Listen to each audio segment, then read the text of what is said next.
میں نئی باتیں ایجاد کرتے ہیں، جو دین کے اندر جو ہے امنڈمنٹ کرتے ہیں، اپنی طرف سے نئی نئی باتیں ایجاد کرتے ہیں، وہ لوگ اس خیر کثیر سے محروم ہیں۔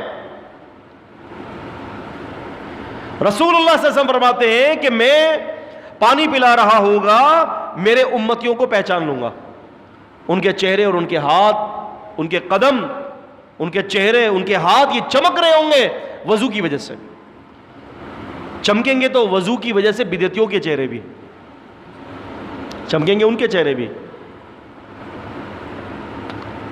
فرمایا کہ لیکن وہ جب آئیں گے تو میرے اور ان کے درمیان آڑ قائم کر دی جائے گی، اور میں کہوں گا کہ یہ تو میرے ہیں، یہ تو میرے صحابہ ہیں، میرے اور ان کے درمیان آڑ کیوں قائم کر دی گئی؟